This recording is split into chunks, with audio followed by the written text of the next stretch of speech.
In this video, I'll show you step-by-step how to edit categories in QuickBooks Online. If you are completely new to QuickBooks, don't worry. I'm going to keep everything simple and beginner-friendly, and by the end of this video, you'll know exactly how to find, change, and manage your categories, which are also known as your chart of accounts. Categories in QuickBooks are used to organize your income, expenses, assets, and liabilities. Editing them correctly is important because it helps keep your financial reports accurate and clean. Let's get started.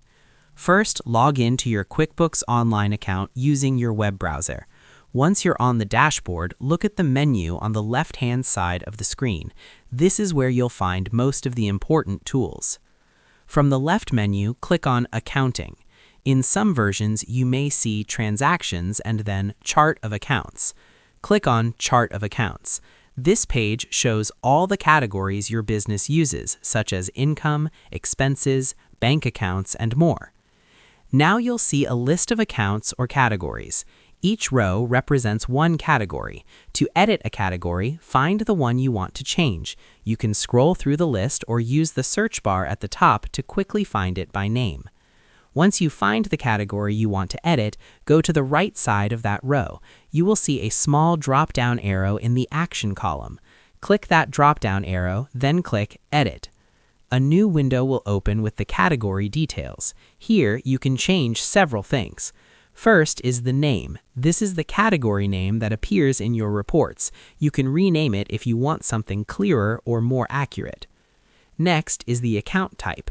This is very important because it determines where the category shows up in financial reports, like the profit and loss or balance sheet. Be careful when changing this, especially if you're not sure. Common types include income, expenses, assets, and liabilities. Below that is the detail type.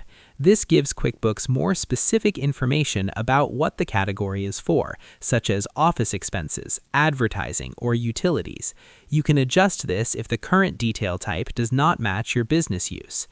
You may also see a description box. This is optional, but you can use it to add notes about what this category is used for. If the category is a sub-account, you'll see a box that says Is Sub-Account. This means the category sits under a parent category. You can change the parent category here if needed. After making your changes, click Save and Close at the bottom right. Your category is now updated. One important tip: if a category has already been used in transactions, editing it will affect how those past transactions appear in reports, so make sure your changes are correct. If you don't want to use a category anymore, instead of deleting it, you can make it inactive. To do that, go back to the Chart of Accounts, open the Action drop-down for that category, and select Make Inactive. This keeps your records safe while removing it from active use. That's it. You now know how to edit categories in QuickBooks Online, even if you started with zero knowledge. If this video helped you, consider liking the video and subscribing to the channel for more simple QuickBooks tutorials made for beginners. Thanks for watching, and I'll see you in the next guide.